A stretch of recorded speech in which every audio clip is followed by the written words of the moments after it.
Thank you for tuning in to Mr. Cliff's Toy Shop. On today's review, we take a look at the Super 7 Thundercats Ultimate Cheetara. Today I'll be reviewing this figure in the following categories: accessories, articulation, design, is she essential to your collection, functionality, and price. Once those scores are totaled, I'll give you my opinion if this figure is a pass or a purchase.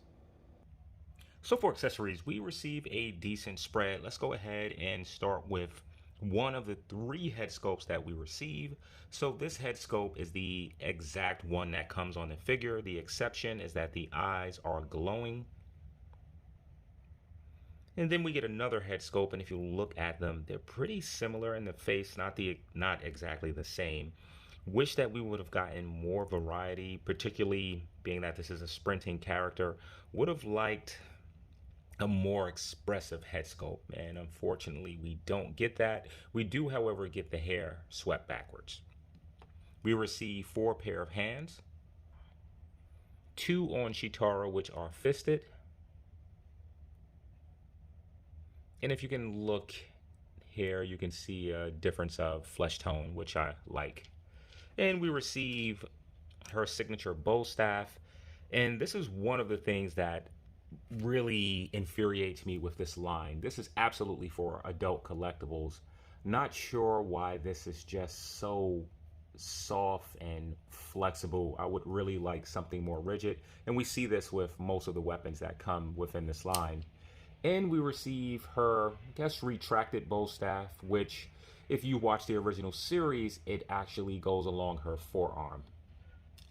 We receive a large and heavy flame effect, which goes over the bow staff. And then we also receive a few treasures of Thunder. Let's start with the Mirror of Truth. I really like that it is reflective. Unfortunately, it doesn't truly cast an exact image. You can, however, see it, but it is a bit blurred. Still a nice touch. In this particular item here, granted, the wielder, it showed them the truth. Next up we have, let's go ahead and start with the magical flute. So with this particular weapon, if I remember correctly, there's supposed to be a Thundercat emblem. Come on in. Right here. So I don't think that this thing has the correct symbols. I will be sure to update that by the end of this video. And with this particular item, I believe you were able to control animals. And then we have the Locket of Lies, often mistaken as a treasure of Thunder. It's actually not. This was something that Pulmyra hid, and I believe one of the Snarfs found this and thought it was a treasure of Thunder. So you have one that's closed, you have one that's open, and I believe this actually, if I recall correctly, it acted as a compass and led the Thundercats directly to Pulmyra. So for accessories, it would have been great for the head sculpts to really be different. We have 3 head sculpts, which is great, but they are really similar in nature. Aside from that, we get a decent amount of hands. We get her signature weapons. The Treasures of Thunder are a nice add-in. So for overall accessories, I'm going to give Cheetara a 10 out of 10. So for articulation, let's go ahead and start with the head. So for the head, Cheetara doesn't look back at all. And no, it's not based on the hair. This is what this line offers. It looks down about that much. It does rotate side to side. And you get some pivot. The head itself is a bit loose, no shifting back and forward. So with the arm, I don't even want to use so I'll point that out later. So the arm is able to come out that much. It's able to rotate a full 360. You have a point of rotation at the elbow, single jointed, bending in that much. The wrists are able to turn. They're on a hinge, so they go side to side. Let's see if we have a vertical hand. So no vertical hand. So moving to the torso area, you have a floating portion. So starting with the top, it does rotate side to side. Doesn't move forward doesn't move back. It does a little bit, but it moves back to its original place.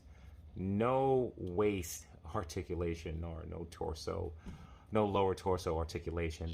The leg is able to kick forward about that much, backwards that much. It does rotate. Next point of rotation is underneath the knee. Single jointed knees bending in only that much. The foot is able to go down, up, and pivot in and out. The leg is able to kick out to the side all the way. So for articulation, Cheetara is like the rest of the line, disappointing. So for overall articulation, I'm going to give Cheetara a 5 out of 10. So for design, let's go ahead and start with the positives. So I feel that Super 7 really did a good job when it comes to some of the colors on the figure, particularly the one piece. I think this color is very accurate to the cartoon itself. The Thundercats symbol, from what I can see, is painted very clean. I also like the orange skin tone that's on the arms as well as the legs. Now, to where some improvement perhaps could have been made to the coloring, this arm could have been a bit lighter, more so of this inner shade, and even her neck transitioning to her face could have been a little bit lighter. Cheetara was very pale in the cartoon, though I don't have an issue with the color that Super 7 has chose. And I really like the transition between the orange to the lighter shade. And also with the face sculpt, the paint here is applied very accurately. From what I can see, everything appears to be in line. Now let's go ahead and move away from the positives and talk about the rest of the figure. And what plagues Cheetara is what plagues every other character in this line, with the exception of maybe Monkey. This is not an accurate sculpt. If you take a look at Cheetara, she is essentially a sprinter, longer legs, some muscular definition. This doesn't capture that. This Cheetara feels a bit short, looks a bit short, and I think that there are a few reasons why.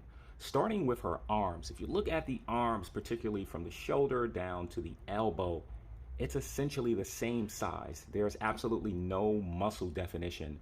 And Cheetara, while not bulk as Lion-O and Panthro, she certainly had muscular definition. So I feel that that's greatly lost here. But the real issue are the legs. And if you look at the legs, they are essentially the same size from the top of the pelvis about down to the knee. And I think this is what makes her feel a bit shorter and not that runner physique. It would have really helped Super 7 to input some muscular definition. Don't want to say that they were lazy, but that's what it looks like. It just looks like that they didn't take the time to give us a proper Cheetara, and it really shows. And now moving to perhaps the biggest culprit, and the reason I say the biggest culprit because this was supposed to be fixed, it's this gap. So originally the gap was a lot further apart. Super 7 said that they were going to fix it, and this figure was delayed significantly until they fixed it. But if you look here, it's not fixed. It's better than what we originally seen, but this isn't fixed. Her legs should be more touching inside, something along there, and I think that would even help her overall stance. But this gap here really doesn't look good. And the fact that it took so long to get us this figure, the overall weight, and then the additional delays with this specific figure, nah, Super 7, you have to do better. When I look at this figure, of course I know that it's Cheetara, but it's not really Cheetara. We could have gotten a much better figure. So when it comes to Cheetara hair, I'm a coin toss with how I feel about it. At times I really don't like it, and other times I'm like, yeah, maybe this was accurate. It's based on 80s style hair, and if you know anything about the 80s, hair was big and it was wow. The one thing that I can say for sure is that I wish that it did have more volume.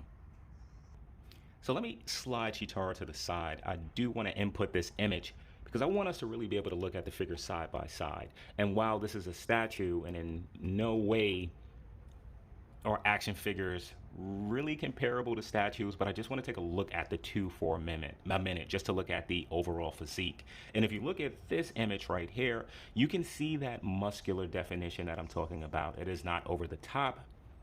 It is softly implanted in her arms and her legs, which makes her legs look a bit longer. Also, looking at this figure here, there is just no wrinkles in the one piece. There's nothing there. And Super 7 really missed out on giving us a good figure. So for overall design, I'm going to go ahead and give Cheetara a 4 out of 10. Is Cheetara essential to your collection? So Cheetara appeared in the very first episode and the vast collection of episodes in the very first season. If it's not apparent, her appearance is based on the animal, the cheetah. But not only is her appearance based on the cheetah, some of her physical attributes. Cheetara was the speed to the team, being clocked at 120 miles per hour during her jogging sessions.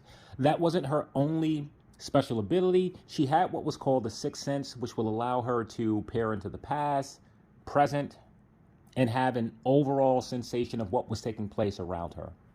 Her weapon of choice was the bow staff, which had the ability to decrease and increase in size. Fun fact, the actress who voiced Cheetara also voiced Mandora. No idea how I missed that as a kid, but as an adult, it is so apparent. Both are very slow-talking characters. So for toy options, if you're a Thundercats fan, you know that there aren't a lot of options out there. We have Cheetara from the original LJN line. Aside from that, we have seen some pop figures, a few statues. We did have the Mezco Mega Scale Thundercat figures, which ranged about 14 inches in scale and was more statuesque. Just had a few points of articulation. Bandai did create some classic Thundercat figures. I don't believe Cheetara ever made it to that line. I only remember Lion-O and Tigra. So if you are looking for options for Cheetara and this 7-inch scale, this is pretty much what you have. So as far as being essential to your collection, I'm going to give Cheetara a 10 out of 10.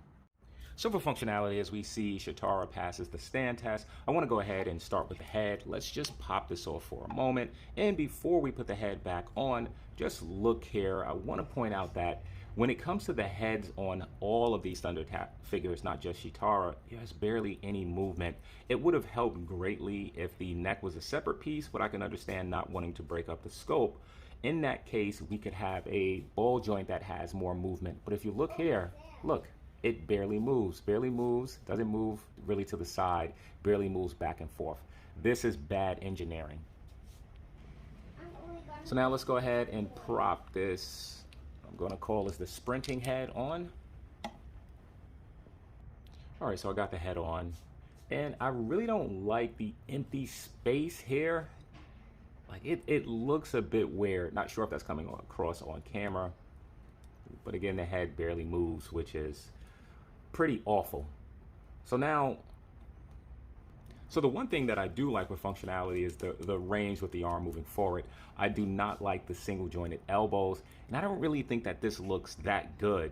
If Super 7 motto is, hey, we're including a single jointed elbow because we want it to look better, I don't think this looks so good. So the range here isn't that bad.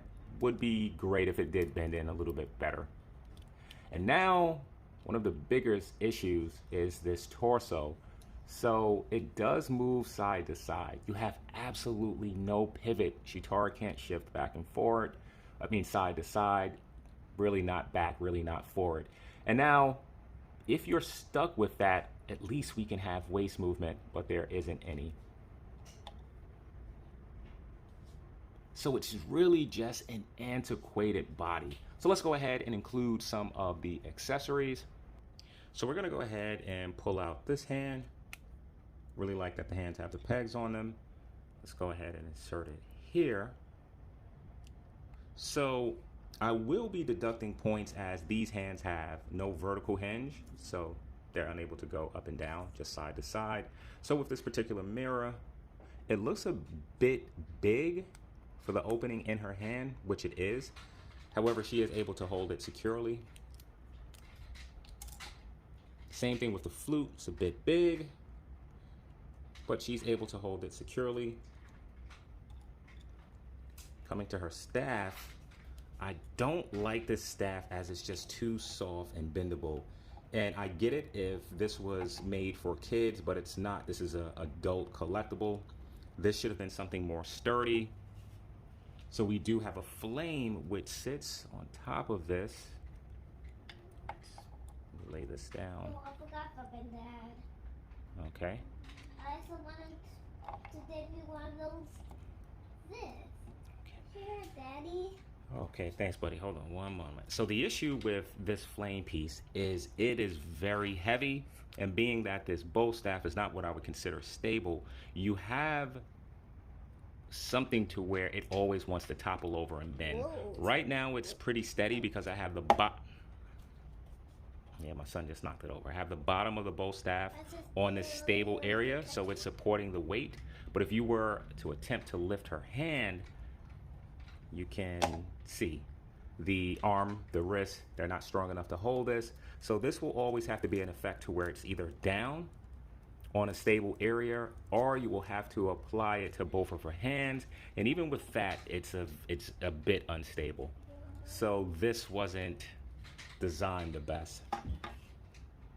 So looking at Cheetara's Gauntlet, there's a smaller staff which inserts here. Unfortunately, my son misplaced it, so I'm unable to show that on video. Hopefully I'm able to find it somewhere. If not, I'm just gonna have this huge opening. And squeezing this in between her fingers, you are able to get her to hold it.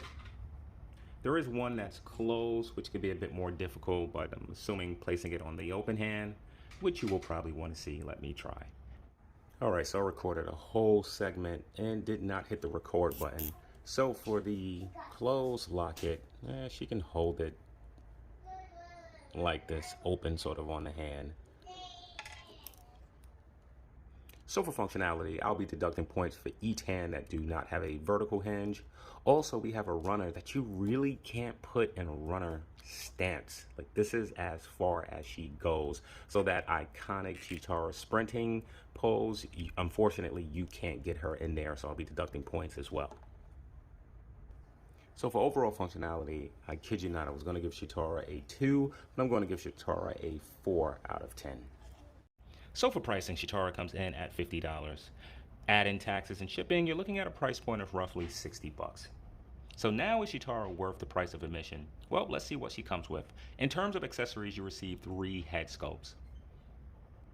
However, one of the head sculpts is the exact same, just the difference with the glowing eyes. You do receive a decent amount of accessories. I really like the sizing of the staffs. One smaller, which fits in her gauntlet, one that's larger. The issue I explained with the larger one is just too pliable. You receive a decent amount of hands. Unfortunately, none of the hands have vertical hinges for the weapon holding hands. Now let's slide over to the overall pricing. I don't think that 50 bucks is a lot for an action figure. I have plenty of action figures that command a higher price point. The issue here with Cheetara is that there are quite a few action figures that demand a lower price point, which are better articulated, better engineering than what we receive here. So for pricing, I'm struggling a bit on where to price Cheetara. Just looking at the increase in action figures themselves, looking at the accessories that comes with this figure, but then looking at the engineering. For the overall price, I'm going to go ahead and give Cheetara a 6 out of 10. That should give Cheetara an overall cliff score of. So now is this figure a pass or a purchase? In the past, I was on record stating that I'm going to buy these figures no matter what. I am all in. I have, however, changed that stance. These are certainly not great figures. Many of them aren't even good figures, and Cheetara falls within that realm. Unfortunately, Super 7 is the only company that's making Thundercat action figures. So if you choose to skip this, which I can see why some collectors have, you have no Thundercat collection. Or if you started to collect Super 7 figures, this is an essential character. You need this one. So for no other reason that this is the only company that's making this figure, it's an absolute purchase. So for size comparison, here's Cheetara by itself. We're going to go ahead and throw in the newer Playmates Nickelodeon 2012, Raphael. Yeah, Raphael. Raphael is the best. And got a Billy up there too? Let's get somebody different. What about your Spider-Man? All right, so we have another Leo, another turtle figure. This is the Playmates.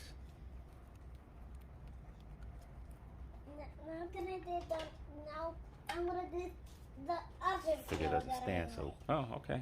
Oh, All right, let's remove Raphael. Let's throw in Lionel. can we put one more for you? I'm gonna get them a little closer. Put up there, Dad. Okay, let's get rid of Leo. Okay. Let's go ahead and throw in the NECA's Teenage Mutant Ninja Turtle. This was the 4-pack. Let's go ahead and remove this Raphael. Dad. Let's go ahead and throw in Pulmyra. This is the Super 7's Pulmyra. This is not the Mattel's one. And she is just way too So how are you tall. gonna stand up If Raphael? anything, I feel that Cheetara should have had a taller Why scope you not such as stand that. up Raphael? But this is what it is. So I want to thank you for tuning in to Mr. Cliff's Toy Shop. I hope to see you during the next episode.